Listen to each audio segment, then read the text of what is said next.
What's going on, man? Welcome to another episode of the Kulture Podcast with Colin Alexander. Got my girl Tiana, Butler. What's good? Tyrell, Robison. What's good? Two of the besties right here. So we're going to talk about two things today, and hell, if something else pops up, then that'll pop up. So we're going to talk about first being biracial in today's world, and then we're going to go to the broad topic of relationships. We're going to hammer out a whole lot of shit in this episode. So getting started, just tell everybody a little bit about yourself, T. Where you from, what you do. That's confusing. I was born in Nebraska, but I grew up in North Carolina. Then I came here for college to Missouri, and have been here probably like 6 years now. 6 years, yeah. 4 or 5 years, something like that. Played volleyball. Played volleyball. Yeah, that's about it. I don't know. Tyrell. Biography. I came down from Illinois, Carbon, Illinois. It's 5 hours south from Chicago. Came to Missouri, didn't know anything about any of this until Country 2014. Came down to play football at Missouri Western. Met my boy Colin freshman year, my other best friend Josh and George that same time. And it's great, played ball. I had my baby girl when I was my daughter that's 4 now. A guy mentioned that. I was having a baby when I was sophomore year. 21? Yeah, 21. That, got a daughter, you know what I mean? And then got out of football. Right now what I do, I actually got in bodybuilding when I got out of football. And then did a little bodybuilding for a little bit. But right now what I do, I am actually a manager at Amazon, owning a company with my boss. And I'm a father, loving father. And I just love to live life and not take any regrets and don't tell people, like, nobody can tell me what to do, you know what I'm saying? So just out there living life and enjoying it. All right. So T, if nobody else knew, me and T are biracial, just probably from the looks of it, you can tell. But are there any, first to do, like, what was your first experience what was your first experience with racism? Probably, so I'm black, white, and Hispanic, so I'm just kind of like a mutt of everything. Mm-hmm. And growing up, like elementary school, like I went to, like, most of my friends were all white, like all of them, and I'd be on the playground, like running around, and like the sand and dirt would like get on my legs, and I'd like look extra ashy. I'd look extra ashy compared to like all my friends who were white, and I was like why is my skin like this? Like it kind of like messed with me for a little bit as a kid. Like I really didn't understand, like, I never really thought anything of it, but then like playing on the playground and like starting to like realize like I'm kind of like different shade than all my friends. Like, why am I not like them? Why is my hair not blonde? My eyes aren't green or blue. Like I want to be like Sally over there, else, you know? And so I just like stood out, like just different. Like I started to realize it. And like Nebraska, like I don't know, I feel like back then there wasn't that many like interracial like peers around and stuff. And so that was just kind of like when I first like started to realize it was like in elementary school with that. No, there was a big difference. Yeah. Did you get, like, kids really don't treat people differently? Yeah. Unless they're taught it.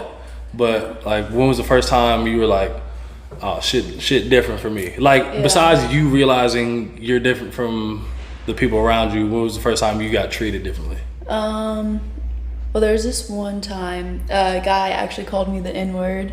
As a little kid. Like I didn't know like what that was, but my mom obviously like stood up right away and like was about to go down on this man. Like yeah, it was bad. Like I like didn't understand it then, but then like once when like that's kind of like when I realized, I was like, oh, like he was like insulting me, like whatever, like running around doing that. That's kind of like the first instant.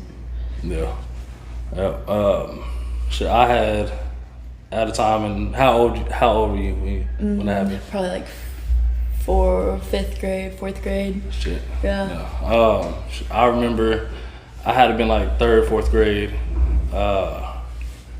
and this kid called me the N-word. It was like it was an after school program. We were playing kickball. I don't remember what the hell what exactly happened for him to call me that. But he called me the N-word, and like growing up, my family was like it was like a non-violent family. Like they didn't preach violence or hitting people. Like if somebody come at you, like handle your own. But I remember in like 2 seconds, I like processed, should I beat his ass or not? And then like there's two other mixed kids that chased him down. Really? Like yeah, like they were my homeboys. They chased him down and like tackled him, and like as I was processing for like that 2 seconds, like I turned around and processed it. I turned around to chase him down. They tackled him, and the most I did, I just like threw the kickball at his face. Yeah. And that was it. And then, cause like me and my mom still talk about that to this day. Like his mom came and picked him up or whatever, and like as him and his mom were leaving, my mom was coming to pick me up, and he was like, "Your son's in trouble." On some stupid shit like that. Like he didn't cause it. Like what? But yeah, that was probably like the first time I really remember some shit, because I was around like I was in the city, so I was around black people, so I didn't like feel like left out or anything, other than being like foot taller than everybody. Yeah. Yeah. What about you? Man, I ain't gonna lie, man. You know, growing up in Memphis and stuff, it was different. Coming down here to Illinois is when I actually experienced my first like racial experience. But and I was like, man, I don't even think I was in high school. I was like probably in 7th grade, 8th grade. I remember like it was yesterday. Gotta be an 8th grader. I was in DuQuoin, Illinois. A lot of y'all probably don't know what that is. It was me, my brother, my cousin. It was my cousin. We called him Pooh back then. And when they see my cousin Markel, we were walking down the street, go to this park, you know. And I ain't gonna lie, man, it was a place that all these biker men came, bro. Big. And I remember walking down there, man. We was going to go play basketball, and this one old man, bro, just out of nowhere saying, "What are you N-words doing on my road?"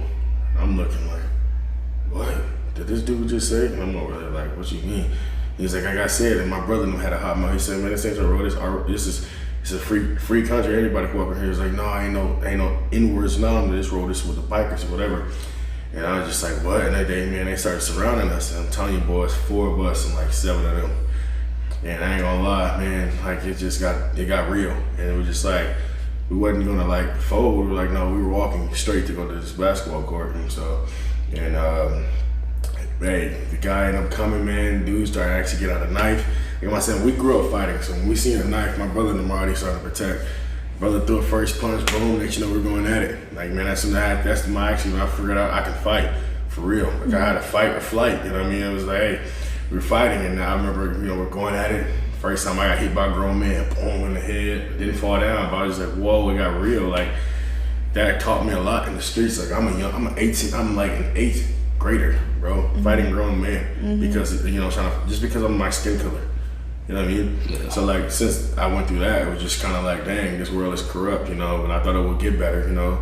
And I have a lot of like white friends. Like, I don't care what color skin you are. I'm gonna treat you as, you know, as you should be treated, you know what I mean? But it's just crazy. It opened my eyes to a lot of things. And before that experience, bro, I would have been oblivious to this stuff. Like, I'd have never thought somebody would ever call me that, never really try to come at me because of my color, you know? But ever since that day, you know, I see it for how it is. Yeah.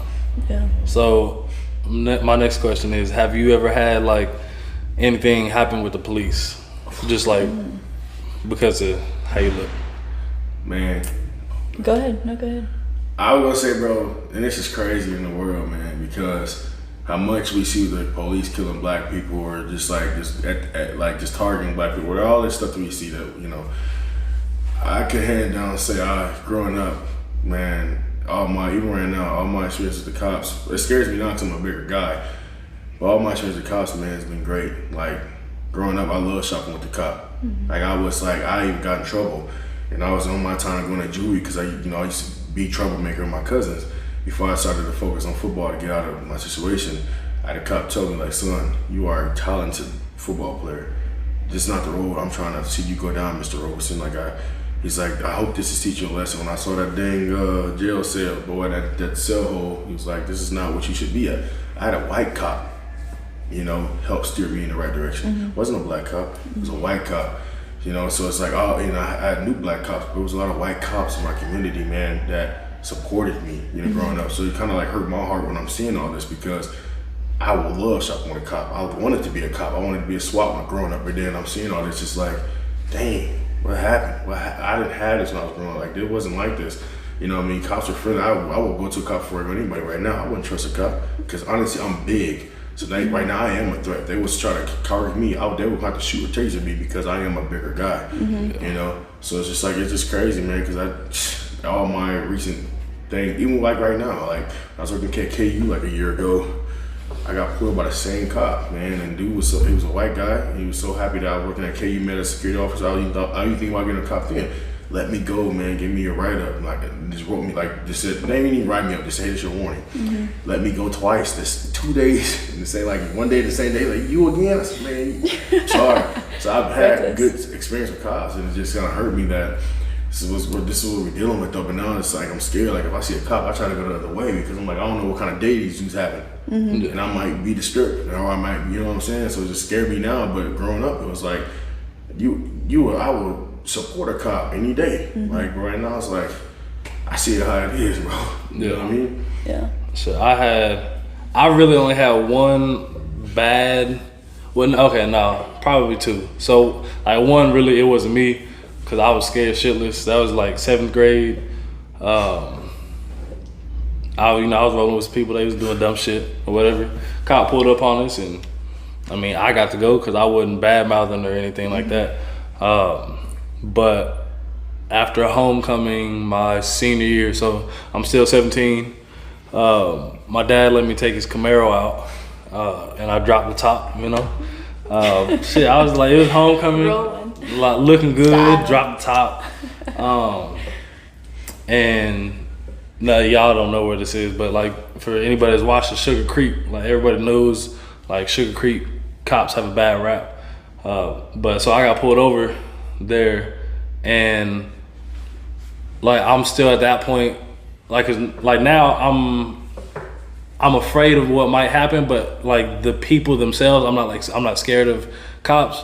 You're just scared of your life. But yeah, but like, back then I was just scared. I'm like, oh shit, I got pulled over, blah blah blah. Like, I hadn't gotten a ticket or anything like that yet.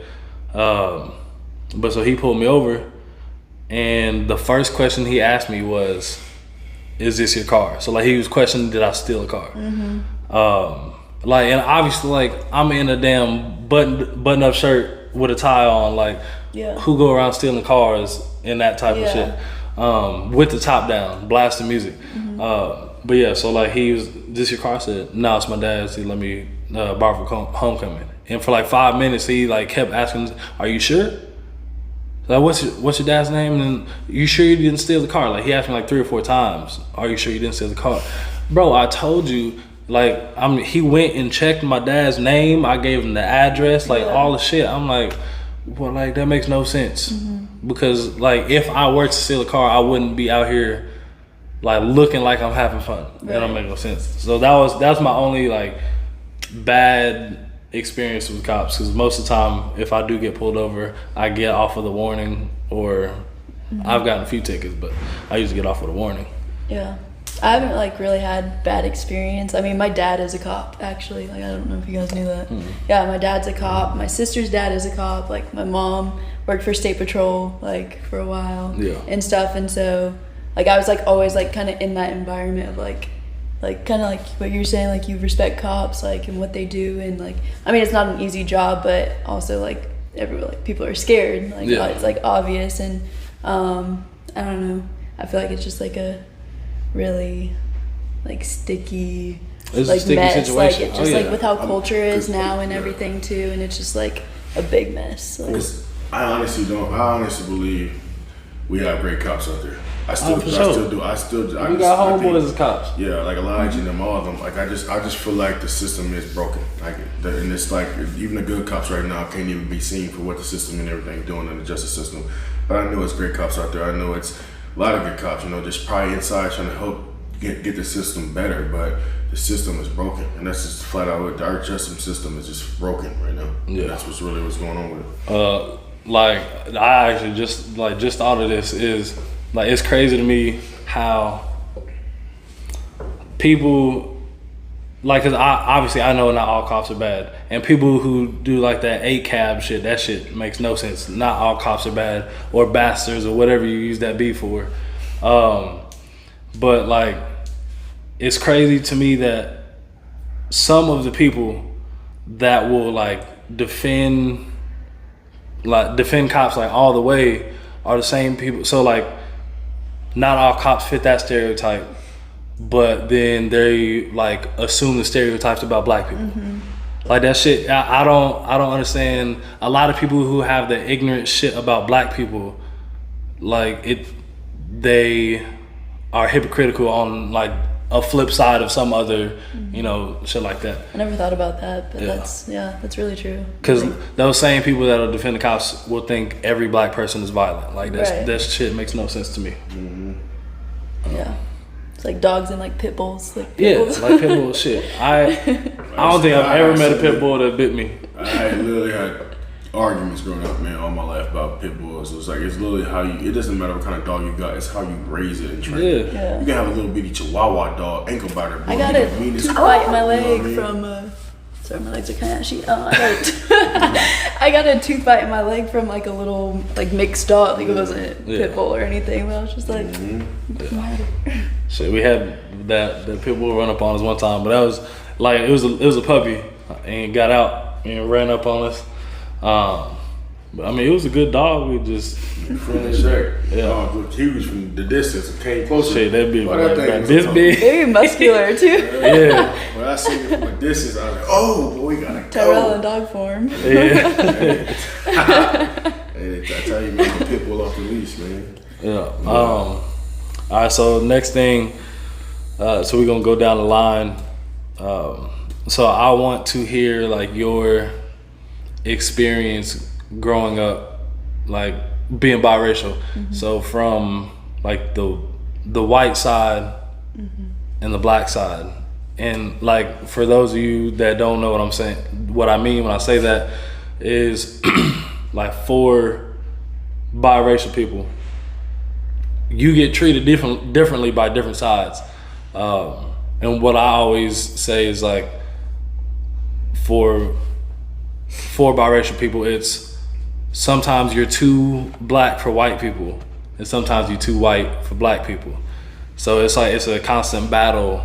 I mean, like obviously when you surround yourself with the right people, it's not. But in like a general sense in the world, that's how it's looked at a lot of the time. Yeah. I don't know, I feel like it's kind of different for me just because like my white and Hispanic go together because my mom's white and Hispanic, and so it's like still some mixture in there, I guess you could say. And then like my dad is like full black, and so that's like my black side. And I don't know, I'd say I feel like I'm like more cultured because of it. Like you kind of like for sure get like both sides of everything. But like like you're saying, like I feel like you kind of like have to act different sometimes, like how you approach, like how you talk to the family on that side, like my Grandma Sandy versus my Grandma Mary, like how am I gonna talk to them? I don't really know how. Yeah, I used to do that a lot. See, okay, so I grew up in the city, and then I moved out to the country. I moved out to Grand Valley. Yeah. So it was a little bit. So like when you think somebody from the city, Tyrell knows, because hell, when he came here, couldn't nobody understand what the hell he was saying. Because the city, because the city talk is a lot different. Yeah. From Memphis, come from South. Come from the South. It's a lot different. But so like when I got to Grand Valley, like people didn't know I mean, they could get a general understanding, but they're like, bro, what? Like they did that a lot. They did that shit to you a lot. Because it's a different lingo. It's a different lingo, different pace of talking. I can't think of what the hell. Slang. Yeah, there we go. Slang. I don't know why I couldn't think of that. But you sound like a mushmouth from Fat Albert. Yeah. Dooba dooba. But yeah, like that was. So I adapted to that, and you know, because people call it code switching when you gotta talk to white versus black different. And like as I gotten older, I pretty much talk the same. Like unless I'm in like I need to be in a professional like tone, I'm gonna talk the same. Now I might not like cuss as much around like elder people, but that's about it. Because I feel like I have a pretty good mixture. But like one of the things I really didn't realize until like a year or two ago, one of the things I hated when I went to Green Valley, I came from them not being able to understand me to I was the whitest black person they knew. I used to hate nobody says it now, but I used to hate that shit. That shit used to irk my nerve. Because it was like, especially coming from like, I changed and adapted so y'all could understand what I was saying. Like, so yeah, that shit used to irk me. But it's like almost like degrading. Oh, yeah, for sure. And like I remember there's this post. One of my friends, Olivia, like we commented on it back and forth. And there was like it was like a chart of like different skin tones, but it was like for like mixed skin tones, because like you can be like really really really light as a mixed person and still like you can still tell they're mixed. I have some friends like that, but then it was like a dark tone too, and like in each block it had like some dumb shit that a white person had said to a mixed person. They're like, oh, you're like an Oreo, or oh, you're so pretty for a mixed girl, like shit like that. Yeah. Did you ever hear that? Yeah, well, yeah, pretty much. And like they just like comment on like, oh, your hair, like why is your hair like that? Like, can I feel it? Like that typical thing. Like all the dumb shit. Yeah. You know me, bro. People ask me to feel my locks. It's like, and it's. Can I touch it? Can I touch it? Like, it always be the people at the nail salon. For me, they're like, your hair, like, did you do that? Like, is that how it is? Like, did you get it done? Can I touch it? I'm like, okay. It don't make any sense. In Carbondale, like, what was the demographic there? Like, it was a city. No, Carbondale is small though. It's like I say it's like comparison to St. Joe, bro. It's a college town. You know? Yeah. What even city's a town. But honestly, man, we grew like, look, bro, this is how diverse we were. I mean, not diverse, but this is how we was all, how we all came together though. Like, my middle school, bro, yeah, we majority had a lot of black kids there, but we had all types of people. I mean, age and form, with all that. We had foreign exchange students coming to my middle school. And we had like 4 or 5 different middle schools in Carbondale. That when you came to high school, we all came together. But you had Unity Point, you had CCHS, you have like, I forgot the other 2, but we all came together. So your first day in freshman, it's like coming to college. When we came to college, like I'm meeting people that I ain't never went to middle school with, shaking hands with. So we was all, bro, segregated. Like it was all like, it was a buffet of just different like people. You know what I'm saying? So I mean, I was already used to that. I was already used to like dealing with people from different cultures. Like, oh, you're from another country? You're a foreign exchange student staying with somebody else is here? Like, nice. Like, it was dope. We all came together. So my high school kicker, LJ, man, he was cold as hell, but he was like Korean or something. Like, sorry, bro, if I did it wrong. But like, but no, bro, cool as hell, bro. Like, it's just like I met so many dope people that wasn't black, and also met a lot of people that was dope that wasn't black. I already experienced that. So coming from Carbondale and coming up here, it was just like, it wasn't nothing new to me. Yeah. You know what I'm saying? Like we all, our coaches, man, our coaches and our teachers, I would say this, and our principal and like, what else you want to say, counselors, all treated us so equally. Like it was literally like It was cool. I mean, you had your cliques, your gangs, all that stuff in high school, but as a whole, in them cliques and gangs, you look at it, it wasn't like a solid black. It was more. You had different colors, diverse in that cliques and gangs. You know what I'm saying? Yeah. Like moving from Nebraska to North Carolina was like a big like culture shock. Like I'm used to like seeing like same looking people all the time. Like whatever, you go to North Carolina, like bunch of different people. Like definitely like more like interracial people. More like you have like every breed of every human out there, and I found it like interesting just to like see like how people would like respond like when they would see me like I feel like more out there like people would stare at me harder like trying to like figure out what I like. That's people's favorite question. What are you? That's their favorite question. And so it's like, I don't know, like human. Like what answer are we looking for here? But it was like different. Just like people would stare at me harder, like almost like judge me sometimes. I feel like just because like I feel like it was looked down upon on interracial couples out there a little bit. Yeah. And I would see it like my mom, she was dating a guy at the time and he was black and my mom's white. Like she looks like average white woman. Sorry, you're beautiful, Mom. But she, like we go to dinner or something and like there'd be people just like staring like hard at them and you're like what's the issue? Like just like them not being okay with like the interracial stuff. Okay, so when did you move to North Carolina? Middle school. After 7th grade. Okay. So I was gonna ask you, because you moved out to. Okay, so no, it might still happen in North Carolina. So like for me, I went to Grain Valley for 2.5 years. Yeah. But like for me, it was a primarily white school. Did you ever notice like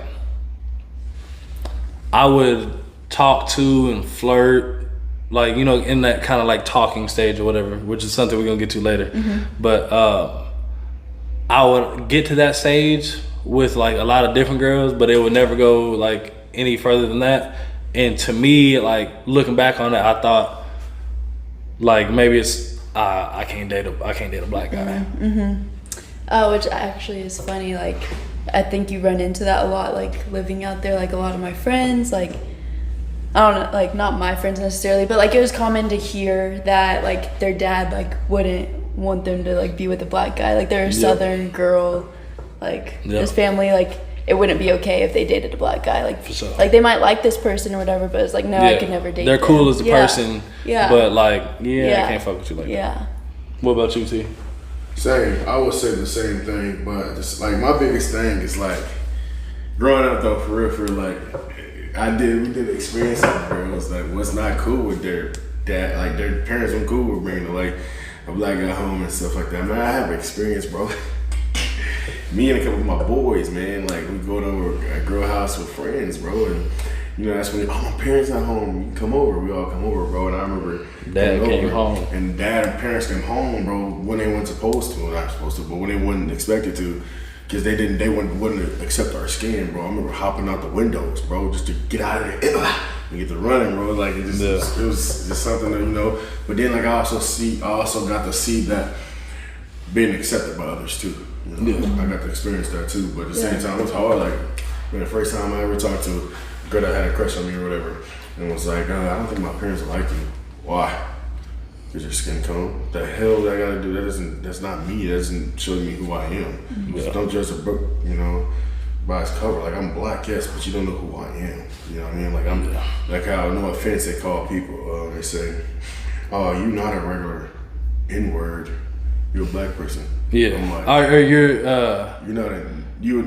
not how I thought you were. How I thought you were gonna be. And I was like, what? That was me when I got to dive into it. Because I actually had in school, but we had.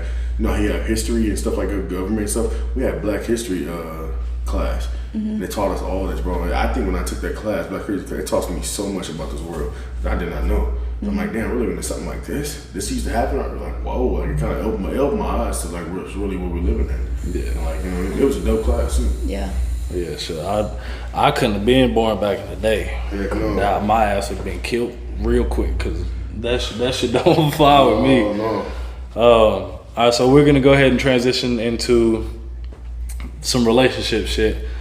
So the first question I want to ask, get both of y'all opinions. What is wrong with our generation when it comes to relationships? A lot. I feel like that answer is like never ending, just because of like, I don't know. I feel like back in the day they made it sound like dating was so like simple, like you're dating or you're not. Like you go on dates, there's this, that, whatever.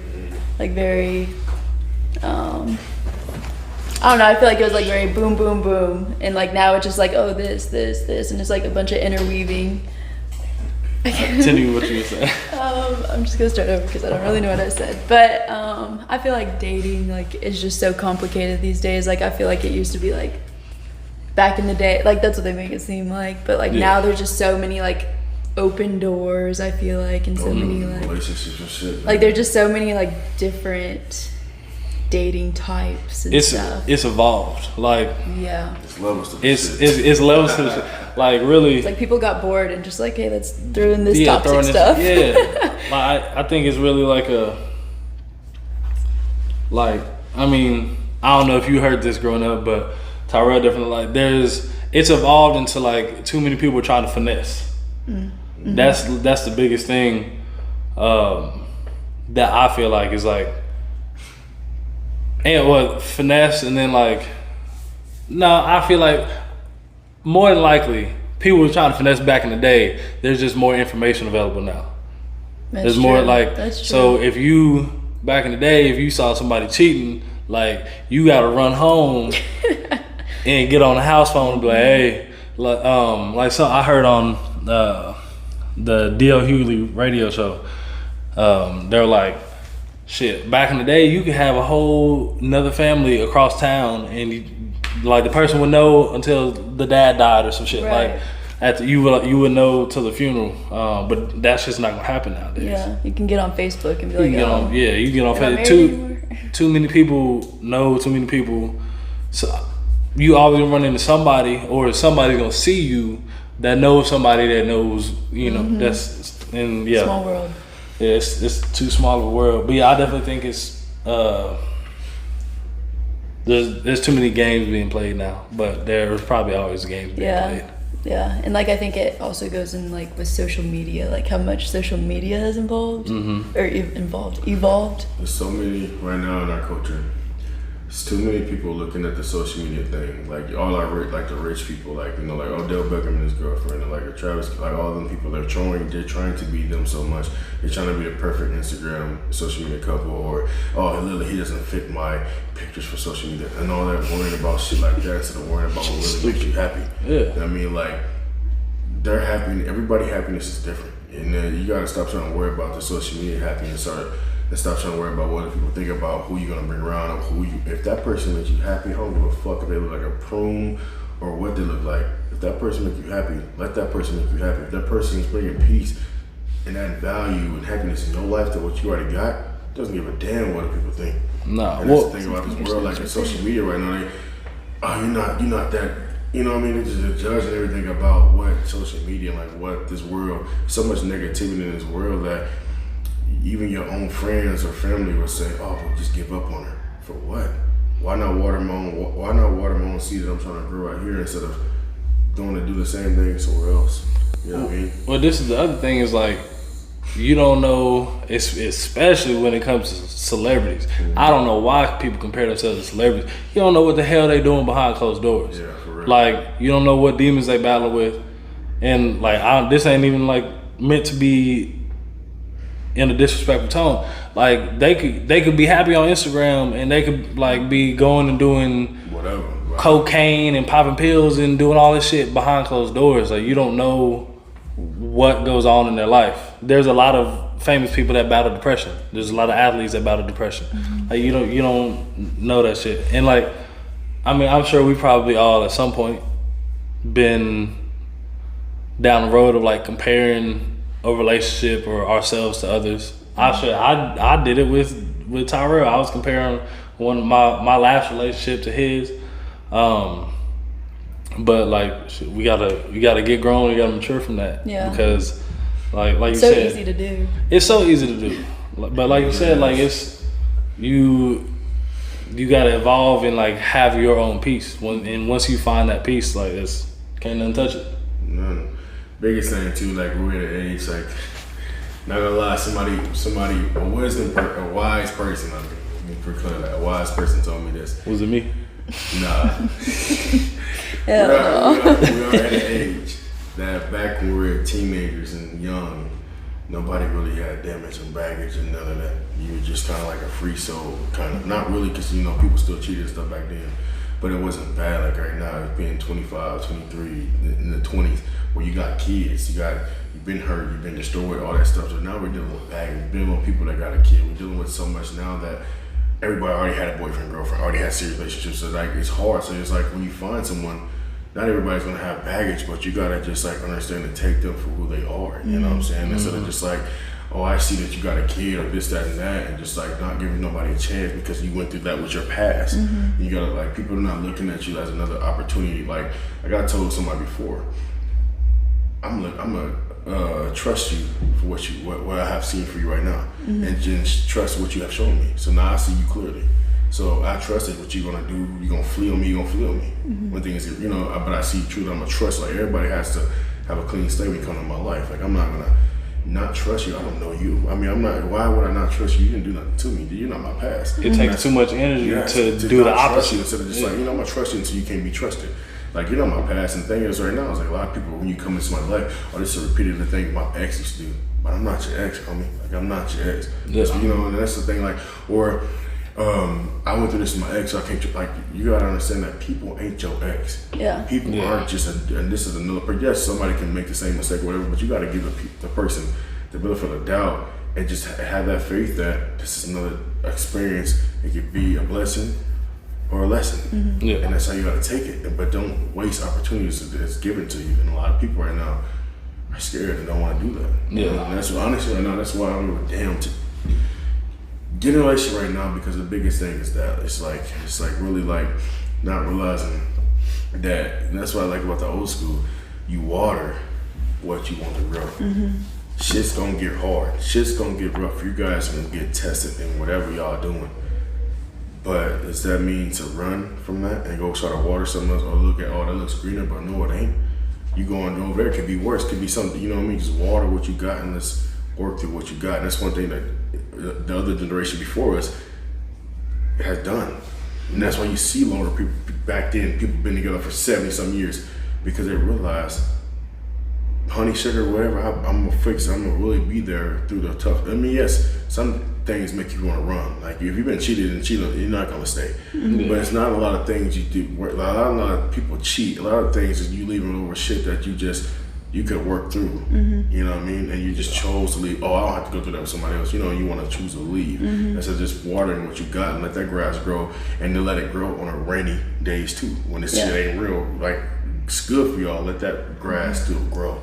You know what I mean? Grow through what you go through. Yes, sir. And that's the thing with this culture right now. People ain't trying to do that, and everybody, just like you said, it's the social media. It's just the past. It's just a lot of people aren't ready or built for what they think they are. You know what I mean? I feel like a big mistake, in my opinion, is that people who do have those thoughts, like, oh, you're acting just like my past relationship, like this, whatever, like project. I feel like they shouldn't, I feel like they shouldn't be in a relationship. Like they shouldn't be in that relationship. They obviously have inner peace issues that they need to resolve within themselves. I feel like it's not necessarily this toxic trait that guy A has because and guy B is showing whatever. I feel like that's an inner thing, and that you need to solve that before jumping into a relationship with someone else. For sure. Cause you said 3 years since your last relationship. Yeah. So mine should have been 2.5, and I've been in some little whatevers.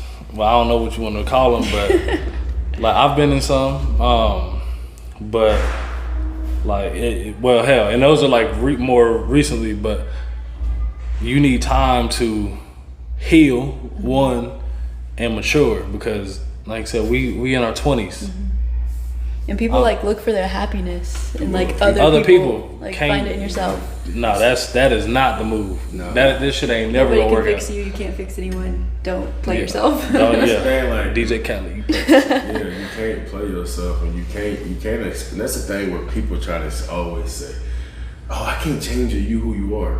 Yes, you can't change a woman, you can't change a man, but a man or a woman will move out of love and respect for you. Yeah. Like, you ain't gonna change me. I'm who I am. But if I love and I respect you and I value and I see you for who you are, I'm gonna move accordingly to respect and love better for you. So it's not like you're changing me, but at the same time, I'm adapting to how I feel and how I need to do to move for this woman. I'm learning this woman. Not everybody can be loved and cared the same way. Yeah. You know what I'm saying? Just like if you're dealing with somebody with depression, you never know how to deal with that until you go through it. And you gotta learn how to love and come at that person differently.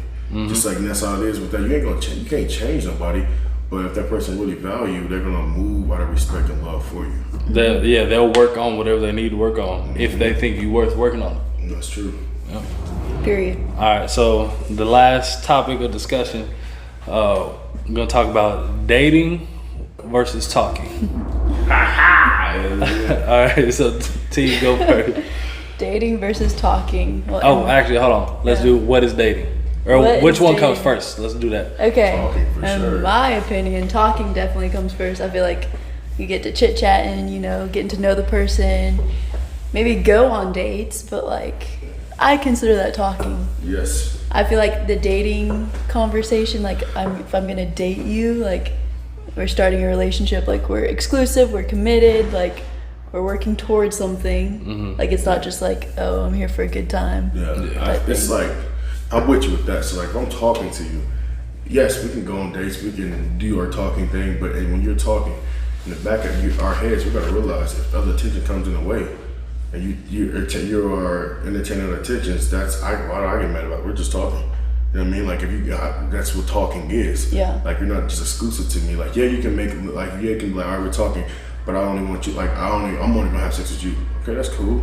You know what I mean? Like, or so like that. But once you disguise dating, that other attention, that outside shit that y'all was doing, that's gone. That I shit just dead. literally just told you, okay, we ain't Facebook official, we ain't social media official, whatever. Like, we ain't in a relationship, but we know we're dating. We ain't gotta put our shit out in the world to show that we're dating yet, but we already know we dating. And if you want to show me off right now, you can. But we're dating. We admitted that nobody else got my attention but you. No, nothing else matters but you now. Like, I'm done with. We're past talking. Like, you are who I'm trying to build a relationship with. And with dating, you can date for a while, or you can say I'm dating and then you know what, fuck it, let's just go make it official and really just start a relationship. I feel like it's a dating in a relationship, because just because you're dating doesn't mean you gotta make it public. Doesn't mean you gotta. I mean, yeah, when you show somebody off and stuff, you go, oh yeah, they're dating, that's fine. But if like just how you portray your relationship, because I feel like you can still date and not be like, oh, we're like social media official, but we know it's just me and her. Yeah. You know what I'm saying? I feel like there's like special like guide, like you can talk about that like thing like within it. And then like something else is something that's like taking over is like that Facebook official shit. Like that shit, it became a trend. And it's so Like in it, like that's really what it was. It was a trend. Yeah. Oh well, we're not dating That's until we crazy. Facebook yeah, official. Facebook or social media, like you're on my feed. Yeah, like- it's gonna feed official, like Bro, like yeah, no. Like that once shit- I claim that you date, like once I claim I'm dating you, and if I want to show you off, the world gonna know how I move with my social media way. The world gonna know that okay, Tyrell this is who he's dating. Yeah. But then I will also say when I know we're in a relationship, my caption or something will be like, I appreciate, thank God for the woman that's, whatever you want to say, man, like to show that this is now your woman. You ain't even gotta do. That's the one thing about it too. Everybody's so worried about trying to post everything on social media. I post what I want to post and post what I want y'all to see. Right. It's a lot of stuff that I'll do with my girl that y'all won't see. Yeah. But I'll post I'm gonna let y'all know I have a woman that I'm happily with. But ain't everything don't need to be posted too. Right. Either. You know what I mean? I like my shit private, like doing shit, moving shit privately. But yes, when I'm enjoying my shit all we out and stuff, hell yeah, y'all know what it is. I'm with my baby girl, we out here, we kicking it, man, we living. You know what I'm saying? But that's just show too, it's just how you move on social media. You know what I'm saying? Yeah. Well, and like a lot of people think, like in the grand scheme, your followers, 90% of them don't give a damn about you anyway. Bro, they like seeing what you're doing, but they ain't gonna care to support. Yeah, like my thing would be if I were to be dating somebody, my people's gonna know. And like if it happens to be Facebook official or social media official, whatever, like so be it. But my people's gonna know. Like my family. I mean, well, shit, this is family, but like my mom's, all them, and then like my family here. Like those are the people that's gonna know. I don't give a damn about what anybody else knows. Yeah. And to be honest, I don't even give a damn to be like, hey, I'm in a relationship on Facebook. How I show my girl off or just how I just move, that's if people are gonna know I have a girlfriend. Yeah. Yeah, I mean, I don't give a damn about, no offense. Like me and my daughter mom, we did it for 4 years or so. Like barely, damn near married. Low key, how we established our relationship, and not once do we go through the years and put that we was on Facebook relationship. We realized that we was like, you know what? We never said on Facebook we was a real relationship, but everybody knew that about what we post, what we did. You know what I'm saying? So it's all about that Facebook official shit, man. It comes down for real again to the whole thing. Not everything has to be shown. Like if y'all happy, be happy, and just happiness is with you. But just like like I said, like people are gonna know if y'all dating or not.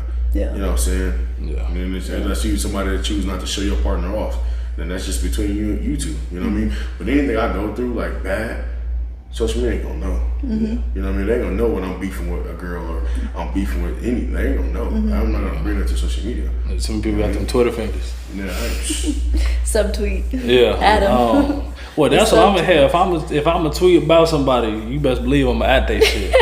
Shit, I ain't got no problem with that. like, social media know in my feelings. Like I post a meme or some more song. Yeah, you quick with the song. They be hit them with that Marvin's room. I post it, but they ain't gonna know. Like I ain't gonna never talk bad on nobody on social media. Yeah. Never. Yeah. I don't care if I hate you or mad at you. I ain't gonna never talk bad on nobody on social media. All right. I'll tell you to your face too. I actually had a question pop up, so this is gonna be the last one. So like back in the day, like I would talk to my mom, and I'm like, bro, why you going on dates with multiple people? Like I didn't understand the concept when I was little, but like a lot of people now, they like that's where I am. I will go on dates with multiple people if we're not dating. Right. If we're not dating, And dates doesn't mean you gotta go home and sleep with them. you You're getting to know the person. Yeah, you getting to know the Feeling person. out. Like how much. That's another thing I feel like our generation does. Is like you're talking to somebody. Oh, you ain't mess. Well, the people that aren't bullshitting. Yeah. There's a lot Like of bullshitters. yeah, because it's a lot of bullshitters. But the people who aren't bullshitting, like I'm talking to one person, and then if we stop talking, then I'll go to the next person. How like you, not even in like a bad way, but you're missing out on so much. Like, cause how do you know you like don't miss out on your soulmate or whatever because you mess with somebody and then they turn out not to be the one. Like that's You have how to I find out what you like. Yeah, and then you could both find out they sides. crazy or whatever. Like you find out they crazy or they're just not for you. But like if you were going on dates and getting to know multiple people and then narrowing it down from there, like to me that's how they did it back then. That's how I do it. Yeah. What was y'all's like longest like talking phase with one person? Like how long? Longest talking phase with one person, you would say.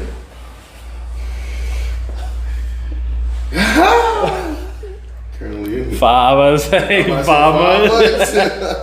Yeah, mine'd probably be up there too. Probably Like yeah, 6, probably 7 months, honestly. Yeah, Probably it's like 3, low-key, 4. When I got my daughter mom back in 2015, it was like about 15. Cause I came 14 when I met her at 15. Yeah. We started talking like we were saying that I like you, yada yada. We started talking. I decided to put somebody to the side and literally like focus on that. Like that's her name. Kira was the one, and we talked though.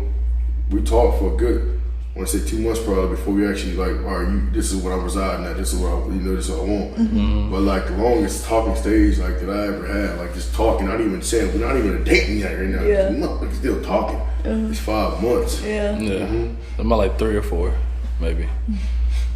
Yeah. But I mean, at the same time, I'm not mad about it because I'd rather take my time and take it easy and take it slow to really get to know you. So then once we start dating and we decide that we're dating and we establish that this is what we're doing, I know a lot about you. That it's just like, woman, what am I waiting on now? Yeah. I mean, you are my friend. Like you are, I built up, I got to know you. I didn't rush into nothing, so it feels genuine and just smooth with it. Instead of like, oh my God, I've been knowing you for 2 months. We ain't gonna like, hold on, like, because I don't want to rush. Anything that's been rushed, man, is never gonna work. I like to just I wanted everything to be just genuine, two-sided, just to both feeling, everybody feeling the same way, and it's flowing. Let things flow, and when you let that things flow and just communicate, just be living. That's the best feeling, man. Yeah. The older I've gotten, the longer I want that shit to be.